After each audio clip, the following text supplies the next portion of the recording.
Deň stromu je sviatkom všetkých stromov, lesných i ovocných drevín. Dôstojným priestorom na oslavu tohto dňa bol zámocký park v Topolčiankach, ktoré ležia v malebnom prostredí Horného Požitavia na úpetí pohorí Tríbeč a Pohronský Inovec. Pre návštevníkov vedia Topolčianky ponúknuť svoju históriu, ktorú sa snažíme zachovať aj pre ďalšie generácie. Lesy Slovenskej republiky obhospodárujú 30-hektárový park, ktorý je národnou kultúrnou pamiatkou. V parku sa nachádzajú dva kaštiely, jeden z toho polovný zámok z roku 1910. Nad parkom vieme turistom ponúknuť krásny pohľad na vinice a na okolitú prírodu. Zároveň sa v blízkej lokalite nachádza aj štátny žrebčín.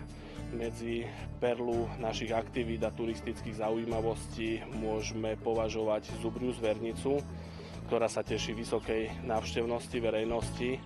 My sme vlastne prišli na otvorenie sezóny v Topolčiankach a zastavili sme sa tu, pretože sú tu aktivity pre deti. Sme tu už druhýkrát, je tu veľmi príjemná atmosféra a chutnávka vína, to je teda asi tak pre nás také zaujímavé.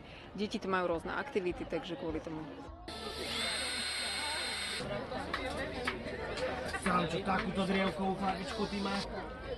Lesníci sa starajú o tie lesy, starajú sa o tie lesy komplexne, o všetky tie funkcie, ktoré tieto lesy naplňajú a potom, keď tieto lesy sú zdravé, odolné, tak potom môžu plniť spätne aj tú funkciu napríklad pre spoločnosť a to ako spoločnosť tieto lesy vníma, ako by ich rada využívala, či je to už turizmus, poľovníctvo, cykloturistika a podobne. Čo vás primelo k tomu, aby ste prvým aj tento rok trávili tu v Topolčiankach na Dni stromu? Počasie. A vedeli sme, že tu bude niečo také pekné kvôli tým deťom, aby niečo videli, že sa niečo deje také na Slovensku, že aj tie stromy, že žijú s nami. Ja mám vzdelanie vysoké na toto, ale v zahradníctve a tá botanika, tie problémy sú všade aj v okrasnej sfére, aj v lesnej sfére, útok, škodcov, všetkého. Stále nerobí sa prevencia, alebo nerobila sa prevencia a potom jednoducho trpia aj naše lesy, ktoré tu nemusia byť pre naše deti a pre našu budúcnosť. A to si uvedomujú aj lesníci, zamestnanci štátnych lesov. Jedným z nich je aj Jozef Herut, ktorý na Dni stromu získal cenu priekopníka slovenského lesníctva Jozefa Dekreta Matejovie. Pochádzam z rodiny drevorúbačov, môj otec pracoval v lese a videl som, že čo všetko on musí takou námahou sa starať o les. To znamená, ja som si to nemohol nedovoliť, aby som v tom nepokračoval. A chcel som, aby naďalej les slúžil a takisto, aby sa mohol aj využívať.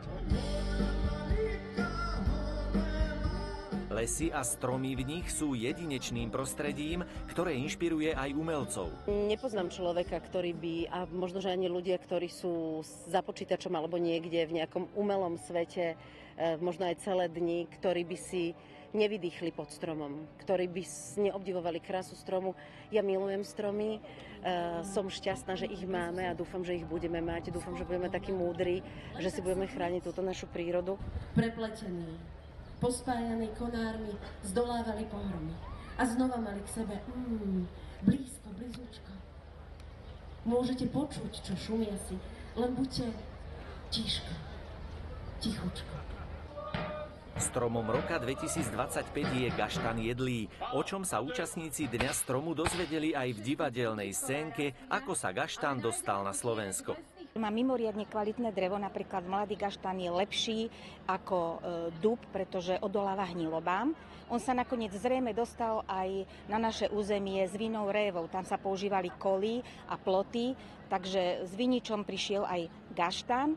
No a dnes ho používame väčšinou len v potravinárskom priemysle na cukrovinky. My si veľakrát na Slovensku aj neuvedomujeme, akú vzácnosť tu máme. Že koľko tých porastov, tých stromov tu v rámci toho percenta u nás je. Preto myslím si, že je potrebné si vážiť v prvom rade celý sektor, ktorý sa venuje tomu, aby sme zveľaďovali tie naše lesy, ktoré máme fakt vysoko kvalitné, produkčné. Aj dnes tu, čo sme zasadili strom, každý z nich má svoje opodstatnenie, každý sa na niečo používa. O všetko sa treba starať a je dobré, že máme odborníkov, ktorí vedia čo a ako.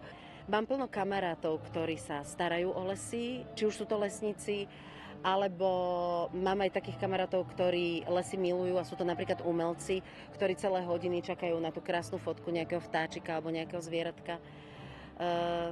Obdivujem ich prácu. Dobre, že ste.